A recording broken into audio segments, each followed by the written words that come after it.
소망제 44장이죠? 45장인가요? 네, 44장. 우리 참된 표적이라는 제목을 가지고 우리 함께 말씀 나누겠습니다. 우리 본문의 말씀은 마태복음 16장 1절부터 12절까지 있는 말씀을 제가 읽겠습니다. 여러분 눈으로 한번 같이 읽으시기 바랍니다. 바리새인과 사두개인들이 와서 예수를 시험하여 하늘로서 오는 표적 보이기를 청하니 예수께서 대답하여 가라사대 너희가 저녁에 하늘이 붉으면 날이 좋겠다 하고 아침에 하늘이 붉고 흐리면 오늘은 날이 굳겠다 하나니 너희가 천기는 분별할 줄 알면서 시대의 표적은 분별할 수 없느냐. 악하고 음란한 세대가 표적을 구하나 요나의 표적밖에는 보여줄 표적이 없느니라 하시고 저희를 떠나가시다. 제자들은 건너편으로 갈새 떡 가져가기를 잊었더니 예수께서 이르시되 삼가 바리새인과 사두개인들의 누룩을 주의하라 하신대 제자들이 서로 의논하여 가로되 우리가 떡을 가져오지 아니하였도다 하거늘 예수께서 하시고 가라사대 믿음이 적은 자들아 어찌 떡이 없으므로 서로 의논하느냐. 너희가 아직도 깨닫지 못하느냐. 떡 5개로 5,000명을 먹이고 주운 것이 몇 바구니며 떡 7개로 4,000명을 먹이고 주운 것이 몇 광줄이던 것을 기억지 못하느냐. 어찌 내 말한 것이 떡에 관함이 아닌 줄을 깨닫지 못하느냐. 오직 바리새인과 사두개인들의 누룩을 주의하라 하시니 그제야 제자들이 떡의 누룩이 아니요 바리새인과 사두개인들의 교훈을 삼가라고 말씀하신 줄을 깨달으니라. 네, 오늘 참된 표적 시대소망제 44장입니다. 우리 지난 시간에 예수님께서 두로와 시돈 지경에 가셔서 귀신 들린 딸을 가졌던 그 어머니의 간구를 통해서 딸의 귀신 들림을 고쳤던 그 사건을 우리가 한번 보았습니다. 이제 예수님께서 저기 두로와 시돈을 지나서 거라사 지방에 이르렀습니다. 거라사가 저기 있잖아요, 그죠? 그리고 두로는 저 화살표가 시작되는 부분이 그쪽이 두로와 시돈 지역이거든요. 저기를 걸어서 이쪽으로 내려오셨습니다. 자, 여기 거라사 지방은 전에 그 두 광인, 귀신 들렸던 두 광인을 고쳤던 바로 그 지방입니다. 근데 이 지방에 가셨을 때 사람들이 귀먹고 말이 어눌한 사람을 이렇게 데리고 왔는데요. 예수님께서 그 사람을 이렇게 고쳐주신 사건이 우리 그 본문 앞절에 기록되어 있습니다. 근데 다른 많은 환자들은 예수님께서 말씀으로만 고치시는데 이 사람은 이렇게 따로 한적한 곳으로 데려가셔서 손가락을 귀에다 이렇게 넣으시고 그 다음에 손가락을 입에다 대시면서 열리라고 이렇게 말씀하시면서 하늘을 우러러 탄식하셨다고 이렇게 기록되어 있습니다. 우리 시대소망에 뭐라고 기록되어 있는가 하면 왜 예수님께서 탄식을 하셨는가 하면 무엇을 생각하면서 탄식하셨는가 하면 진리를 향해서 이렇게 들을 귀가 없는 이스라엘 백성들을 생각하시고 또 이스라엘 백성들이 예수님을 구주로 시인하는 그것을 지금 못하고 있잖아요. 그래서 어눌한 말이 예수님을 구주로 시인하지 못하는 그들의 민족을 생각하시고 또 그의 귀가 닫힌 것을 이스라엘 민족들이 진리를 들을 귀가 없는 것을 생각하시면서 탄식하시는 거예요. 하늘을 우러서 깊이 탄식하시면서 그를 고쳐주신 것으로 이렇게 나타나고 있습니다. 그래서 이 귀먹고 말이 어눌한 이 사람을 통해서 우리는 오늘 우리의 모습을 좀 살펴볼 수 있습니다. 이 거라사 지방으로 우리 돌아왔는데요. 이 거라사의 주민들은 돼지떼가 죽음으로 해서 예수님을 쫓아냈잖아요, 그죠? 그래서 고침을 받은 거라사의 광인의 말을 듣고 그 이후에 예수님을 보고 싶다는 갈망이 일어나게 됩니다. 그러고 나서 이제 귀먹고 어눌한 자를 고쳤거든요. 그리고 여기서 바로 또 7병이어의 이적을 행하셔요. 5병이어의 이적은 저기가 갈릴리 바다면 갈릴리 바다 그 위쪽에 거기가 벳세다 지방이에요. 마을이에요. 거기서 5병이어의 이적을 행하셨고요. 이 7병이어의 이적도 있잖아요. 떡 7개와 물고기 2마리로 4,000명을 먹인 그 사건이 바로 저 거라사 지방에서 있었던 일입니다. 5병이어는 벳세다 지방에서 있었는데 이때는 주로 유대인들을 대상으로 행한 이적이에요. 그런데 여기 7병이어의 이적을 일으킨 이쪽 거라사 지방은 유대인들이 아니라 주로 이교도들과 이방인들이 사는 곳이었습니다. 수로보니게 여인의 딸을 고쳐주신 이후에도 이 제자들의 마음속에는 이방인에 대한 편견이 아직도 있었습니다. 그래서 다시 한번 그들에게 교훈을 주시기 위해서 칠병이어의 이적을 행하신 것을 우리가 볼 수 있습니다. 이것은 그냥 지나가는 이야기들이고요. 자, 여기 오른쪽에 있는 갈릴리 바다 오른쪽에 있는 동쪽에 있는 이 지방이 거라사 지방이거든요. 예수님께서 다시 배를 타시고 이번에는 건너편 마가단 지방으로 가셨다 이렇게 돼 있는데, 마가단 지방이 정확하게 저기인지는 잘 모릅니다. 대충 저기라고 하는 분도 있고 조금 아래쪽으로 보는 분들도 있는데 저기로 건너가셨습니다. 저기 마가단 지방은 이쪽 오른쪽의 거라사 지방과 달리 유대인들이 사는 곳이에요. 저기에 가셨더니 건너갈 때에 두로와 시돈 지방의 수르보니게 여인의 그 믿음을 통해서 예수님께서 용기를 얻으시고 힘을 얻으시고, 또 이쪽 거라사가 있던 그쪽 지방이 데가볼리 지방이거든요. 이 데가볼리 지방의 이방인들이 예수님을 영접했잖아요. 그래서 예수님께서 또 힘을 얻으셨는데, 이쪽 반대편 마가단 지방, 유대인들이 사는 지방으로 오니까 이 유대인들은 예수님을 경멸하고 불신을 나타냈습니다. 그러면서 이 예수님에게 바리새인들과 사두개인들이 뭘 요구했는가 하면 표적 보여주기를 원했습니다. 즉, 당신이 구주라면 하늘에서 내려온 이적을 우리에게 좀 보이라, 이렇게 요구를 했다는 것입니다. 자, 우리 본문에 나오지는 않지만 우리 바리새인과 사두개인들이 많이 나오잖아요. 그죠? 그래서 이 바리새인과 사두개인이 도대체 뭔지 우리 잠깐 살펴보고 우리 지나가 보겠습니다. 바리새파 혹은 바리새인은 그 원래 뜻이 뭐냐 하면 분리되었다는 뜻입니다. 분리된 자.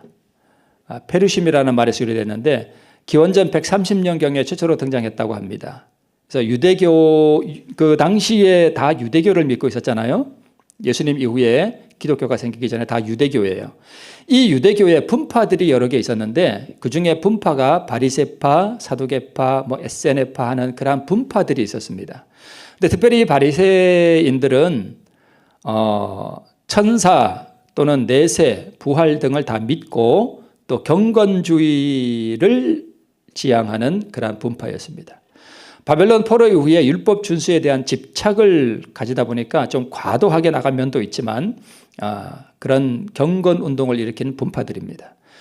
이 바리새인들은 주로 각 마을마다 회당이 있으면 그 회당을 중심으로 주로 활동했던 사람들이 바리새파이고, 그 다음에 사두개파가 많이 나오잖아요. 이 사두개파는 어디서 나온 말인가 하면 다윗 시대의 대제사장이었던 사독에게서 유래된 말이라고 봅니다, 학자들이.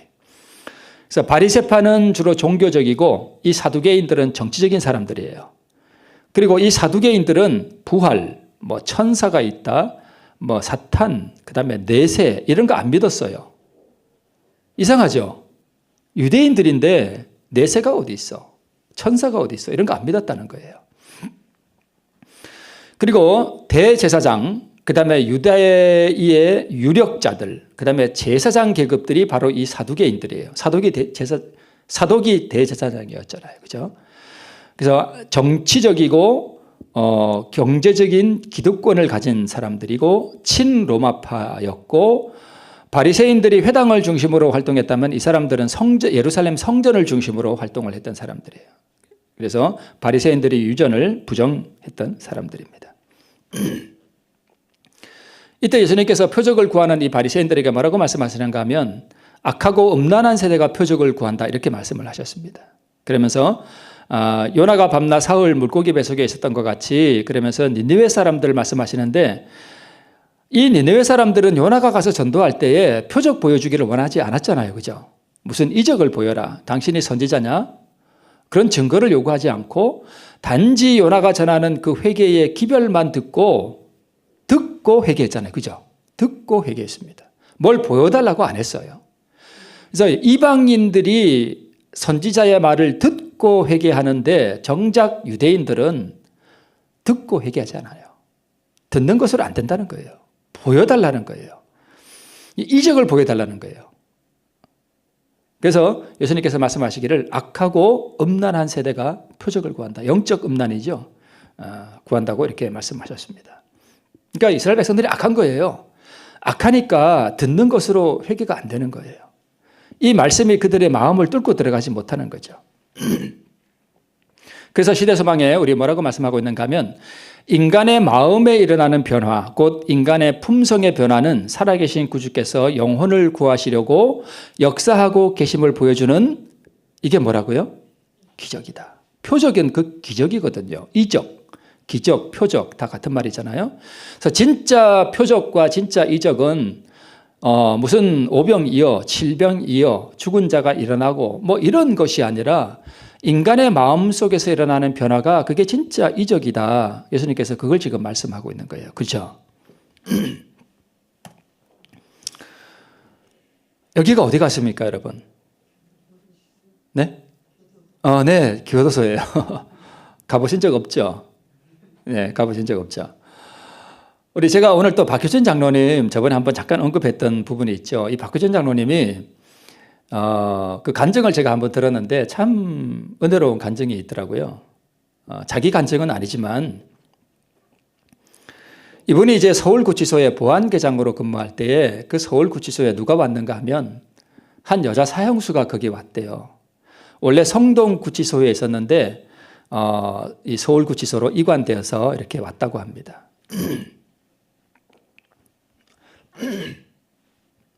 근데 이 여자 사형수가 그 성동구치소에 있을 때에 구원을 받고 성령의 임재를 경험하고 성경을 50번을 통독을 했대요.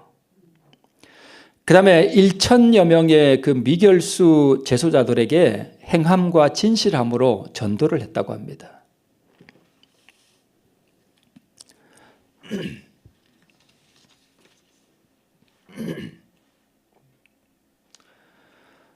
그러면서 이 서울구치소에 있는 여자 교도관들이 이 박효진 장로님, 이 보안계장에게 말하기를 이러이러한 여자 사형수가 왔는데 우리 보안계장님께서 좀 상담을 해주시고 이렇게 했으면 좋겠다. 얼굴만 봐도 감동이 된다. 그의 표정, 그의 언어, 그녀의 삶, 표정 이런 거 하나하나가 예수님 믿는 사람은 물론 예수를 믿지 않는 사람들에게도 진짜 감동을 준다.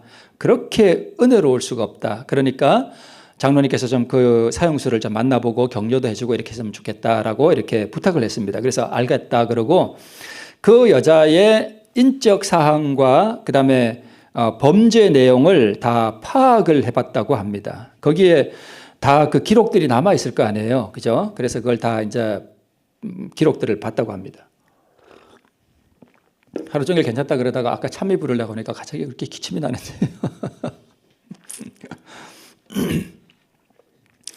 그래서 이제 그 여자의 인적 사항을 이렇게 조사해 봤더니 참 특이한 여자였어요. 서울에 있는 명문대학을 졸업하고 아마 약학과를 졸업했나 봐요. 그래서 제법 큰 그 약국도 운영하고 그래서 남편하고 결혼을 하고 이제 자녀도 낳고 남매를 낳고 이렇게 오분 잘 살았는데 왜 그랬는지는 말하지 않지만 두 부부 사이에 문제가 생겼어요. 그래서 그 미움이 증오로 바뀌고 그 증오가 다시 살인으로 바뀌었습니다. 그래서 돈이 좀 있으니까 사람들을 사서 청부 살인을 한 거예요.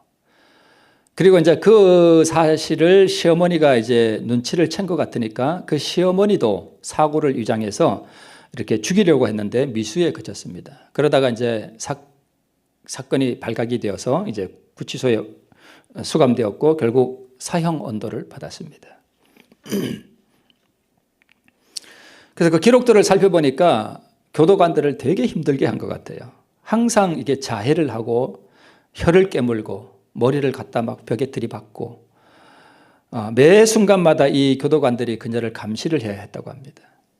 그래서 그녀의 이 신분 기록 카드는 교도소에서 그 여자가 저지른 그 잘못들과 사고들로 가득 채워져 언제 뭐 하고 뭐 이렇게 써져 있었다고 합니다. 그러던 중에 성동 구치소에 있던 한 여성 교도관이 그 여자에게 성경책을 하나 던져줬습니다. 사실 그 교도관은 기독교인이 아니라 그 당시 법무부 소속 불교 심의회 총무였다고 합니다. 그래서 하도 그 교도소 내에서 문제를 일으키니까 이 성경책 읽고 사람 좀 되라고 성경책을 하나 던져줬다 그래요. 그거 성경 보겠습니까? 안 보죠. 그래서 방치를 해놨는데 교도소에 있으면은 뭐 할 일이 없잖아요. 심심하고 외롭고. 그래서 성경을 이렇게 처음에 이렇게 들춰보다가 이렇게 읽다가 한 번 다 읽었답니다. 2번 읽고 3번 읽고 4번 읽고 한 뒤에는 완전히 성경에 사로잡혀서 밥을 굶어가면서까지 성경을 읽었다고 합니다.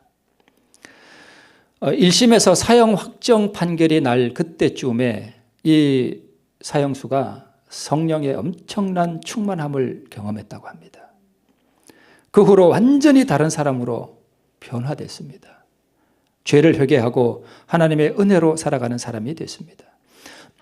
방을 이렇게 옮기게 되면 방을 자기가 다 청소하고 변기를 손으로 다 닦고 분위기를 바꾸고 동료 중에 누가 아프면 밤새도록 물수건으로 이렇게 간호해주고 약을 구해다가 먹여주고 온갖 정성을 다하고 그녀의 이런 모습들을 보고 동료들 또한 변화되기 시작했습니다. 그래서 좀 누가 교도소 와서 좀 여자가 문제가 있다 하는 그러한 재소자들은 다 그 여자가 있는 방으로 이렇게 넣어줬다고 합니다. 같이 변화되도록 하기 위해서. 어느 한 교도관은 그녀에 대해서 이렇게 기록 카드에 이렇게 기록해놨습니다. 그녀는 아침에 일어나면 그날 자신이 부를 찬송을 찾아서 밤에 불이 꺼질 때까지 수백 번씩 그 찬송을 불렀다. 해질녘쯤 되어서 그녀를 찾아가면 그녀의 얼굴만 봐도 감동이 되었다. 기록 카드에 이렇게 써져 있었습니다. 감옥에서 이렇게 하나님을 만나서 생활하던 중에 그녀는 자신의 이름을 강한나로 개명을 했습니다. 자기 스스로 개명한 거죠. 오직 새로운 사람으로 변화된 일관된 그러한 수용 생활을 했다고 합니다. 그러다가 이제 서울구치소 이 박효진 장로님이 계신 그 곳으로 이감이 됐습니다. 근데 원래 사형 선고를 받으면 자기가 항소를 하지 않아도 자동으로 항소를 하게 돼 있다고 합니다. 그래서 항소 때문에 이제 서울구치소로 왔는데 이제 직접 만나봤답니다. 너무 이렇게 아담하고 예쁘더래요.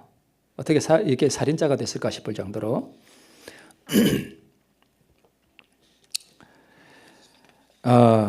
뭐 중간에 좀 생략하고 자기가 이 박효정 장로님 앞에서 이렇게 찬송을 부르는데 그게 너무 재밌기도 하고 그래서 웃었는데 그 찬송을 부르는 그녀의 모습을 보고 이 장로님이 그 앞에서 엄청나게 많이 울었답니다. 너무 은혜로운 모습 때문에. 그렇게 1년 6개월 정도 같이 상담도 하고 같이 은혜를 나누고 그렇게 살다가 1년 6개월쯤 후에 갑자기 사형 집행명령이 떨어졌습니다. 법무부 장관에 의해서. 그래서 이 당시 보안계장은 전체적인 사형 집행을 통제하고 그 상황을 잘 마무리까지 해야 되는 그런 위치가 보안계장이었다고 합니다. 그래서 사형이 집행되던 날 이제 가운데는 구치소 소장이 앉고 법무부 직원들, 그다음에 검사들, 그다음에 그 구치소의 주요 요직에 있는 그런 분들이 다 와서 이렇게 앉는답니다. 그리고 스님 오고 신부님 오시고 목사님 오시고 다 온답니다. 그다음에 의사 2명이 오고 이렇게 해서 다 앉는답니다. 그러니까 이제 거기는 이렇게 높은 곳이고 저 아래쪽에서 철문이 탁탁 하고 열리면 거기서 이제 사형수가 걸어서 올라와서 거기서 신문을 받고 이제 떨어져는 구조로 되어 있는가 봅니다. 네. 이렇게 기도를 했다고 합니다. 하나님, 한나에게 믿음 주셔서 감사합니다. 은혜를 주셔서 감사합니다. 하지만 그래도 여자입니다. 연약한 여자가 어떻게 이런 죽음을 이길까요? 하나님께 간구합니다. 어떻게 하든 죽음의 공포에 떨지 아니하고 담담하게 죽음을 맞이할 수 있게 은혜를 베풀어 주세요. 하고 기도를 하는데 지하실 문이 덜커덕 열리고 이제 그녀 교도관들과 그 사형수가 저벅저벅 걸어오는 발걸음 소리가 들리는데 그 계단 밑을 바라보고 있는데 참 무서운 계단이잖아요. 자기가 죽으러 올라가는 그 계단이 얼마나 무섭겠어요. 뭐 상상이 되시죠? 어떻게 죄수들이 올라오는지. 그냥 뭐 그 상황은 우리가 뭐 상상하고도 남습니다. 근데 아주 담담하게 그걸 올라와서 올라오는데 찬송을 부르면서 올라옵니다. 나 같은 죄인 살리신, 제가 지난주에 한번 불렀던 찬송 있죠. 나 같은 죄인 살리신. 그렇게 해처럼 밝고 그렇게 아름답게 보이더랍니다. 어떠한 공포도 없고.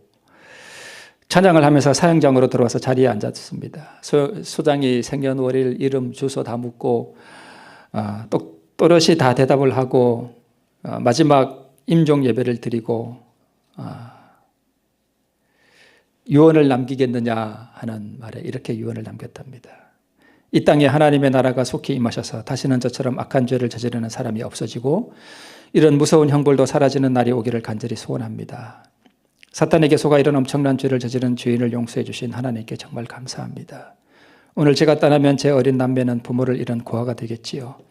그러나 주님께서 어린 것들을 잘 키우실 줄 믿고 저는 하늘나라로 떠나겠습니다. 제 모든 소유를 다 팔아 전부 가난한 영화원에 보내기를 원합니다. 안녕히 계십시오. 모든 절차가 종료됐고 사형을 집행하는데 이 사형수가 이 장로님께 안수 기도를 부탁했습니다. 그래서 장로님께서 목사님도 계신데 하고 목사님 돌아보니까 목사님께서 고개를 끄덕하셔서 안수 기도를 하는데 다들 사형수를 바라보고 사형수하고 마주보고 있잖아요. 그래서 앞에 가서 이렇게 안수 기도를 해야 되는데 갑자기 속에서 불같이 뜨거운 무엇이 올라오더래요. 뒤로 돌아가서 기도하라. 뒤로 돌아가서 기도하라. 그래서 같이 이제 뒤로 돌아가서 안수를 하고 장로님과 사형수하고 다 서로 이제 다른 분들하고 마주보게 이렇게 기도를 하는데 완전히 이 장로님이 성령에 사로잡혔나 봐요. 속에서 너무너무 뜨거운 것이 올라와서 자기가 대충 이렇게 기도를 해줘야 되겠다라고 기도한 건 다 잊어버리고 갑자기 성령의 기도가 터져 나왔습니다.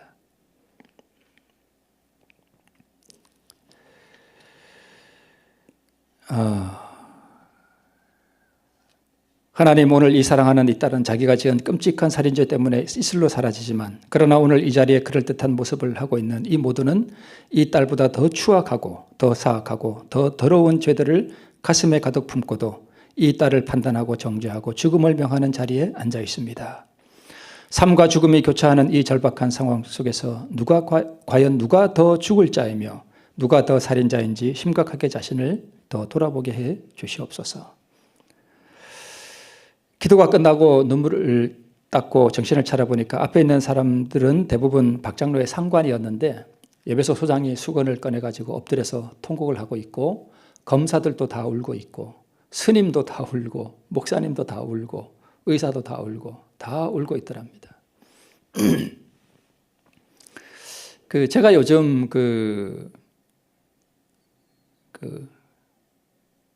뭐를 좀 봤나 하면 아프리카의 굶주리는 아이들 영상을 주로 좀 몇 개 봤습니다. 그걸 보고 제 마음이 너무 이렇게 아파요. 어린 남매들 무수한 사연들이 있습니다. 어떤 사연 중에는 아버지 죽고 엄마가 갑자기 돌아가셔서 10살, 9살, 7살, 4살 이런 아이가 다 고아예요. 황량한 사막 같은데 집이 하나, 초가집 같은 게 이렇게 하나 있고 거기에 내 남매가 살아가는 그런 모습들을 보면서 제가 느낀 것이 등 따숩고 배부른데 이 설교단에 와서 설교하는 제가 참 위선자같이 많이 느껴졌습니다.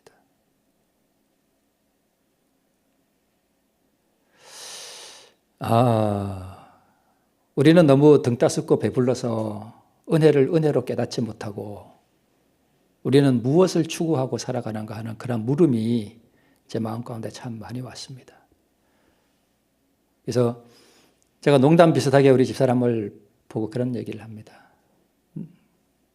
눈물의 아프리카. 제 마음이 요새 아프리카가 있습니다.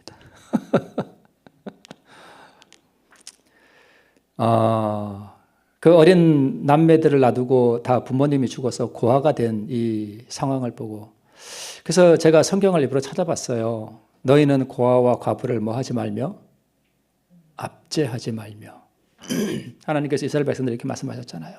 너희는 고아와 과부를 압제하지 말며 그 고아들을 향한 하나님의 심령이 어떠할까? 며칠씩 굶다가 이 10살도 안 된, 10살, 11살 된 이 아이가 그 남의 집에 가서 일을 해가지고, 뼈 빠지게 일을 해가지고, 옥수수 가루 이만큼 얻어와가지고, 그걸로 풀 같은 죽을 쏘가지고, 그 자기 동생들을 먹이는데 자기는 못 먹고, 물론 약간 연출된 면도 있다는 거 제가 알아요. 근데 못 먹고 하는 그런 그 모습들 속에서 오늘 그 아이들을 바라보는 그 하나님의 그 심령과 어쩌면 오늘 배부르고 등 따순 가운데서 은혜를 모르고 감사를 모르고 살아가는 우리를 바라보는 하나님의 심령이 오늘 어떠하실까라고 하는 그러한 것들을 생각해 보니까 좀 죄송한 말씀이지만 제 자신이 참 위선자 같았습니다.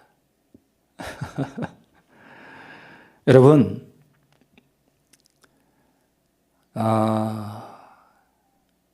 어쩌면 오늘 하나님의 마음은 이 예배당이 아니라 그 눈물이 서려 있는 아프리카에 가 계신 게 아닌가 하는 그런 생각도 해보고, 오늘 이기심으로 뭉쳐져 살아가는 나의 모습을 되돌아보게 하고, 우리는 과연 하나님께서 주시는 그 진짜 표적, 우리의 심령이 온전히 변화되고 우리의 이기심과 자아가 주님 앞에서 무너지고 정말 우리가 변화된 그리스도인으로서 내 이웃의 아픔과 고통을 돌아보는 그런 그리스도의 마음, 그리스도의 뜨거운 심장을 오늘 우리가 가지고 있는가 하는 그러한 부분들을 우리가 다시 한번 생각해 보게 됐습니다.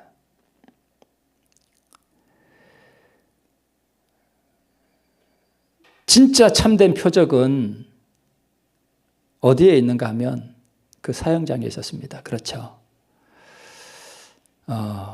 그 상황 가운데서 그가 50번이나 성경을 통독하고 그의 변화된 삶을 통해서 사람들에게 전도를 했던 그런 모습을 바라보면서 오늘 우리는 비록 그렇게 구금된 상황은 아니지만 어쩌면 더 많은 죄악들과 더 많은 이기심들과 진짜 더러운 죄악들을 우리 가슴에 숨기고 위선적으로 살아가는 우리의 모습을 여러분이 그렇다는 뜻이 아니라 혹시라도 우리가 그렇다면 진짜 사형수는 우리고 우리가 진짜 하나님 앞에 새롭게 되어야 할 그런 부분들이 아닌가 하는 그런 생각을 해보게 됐습니다.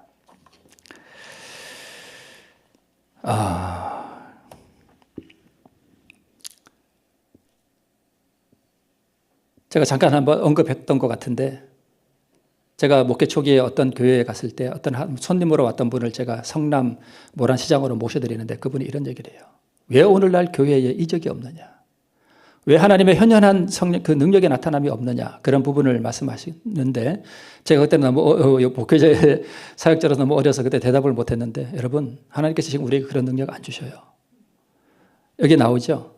그분께서는 우리 자신을 옹호하거나 불신과 교만의 요구를 채워주도록 우리에게 능력을 주지 않으신다. 교만한 사람들이 이적을 요구한다는 거예요. 진짜 겸손한 사람들은 말씀을 듣고 회개하고 회개의 증거를 나타낸다는 것입니다. 그래서 우리 자신이 교만해지지 않도록 하기 위해서도 우리에게도 능력 주시지 않고요.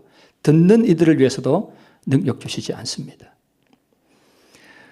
그러나 복음에 하나님께서 주신 표적이 없는 것은 아니다. 우리가 사단의 속박을 끊을 수 있는 것은 기적 아닌가. 자기 영광을 구하고 자기 이권을 차리기 위해서 교회를 이용하는 사람들이 없는 것은 아닙니다.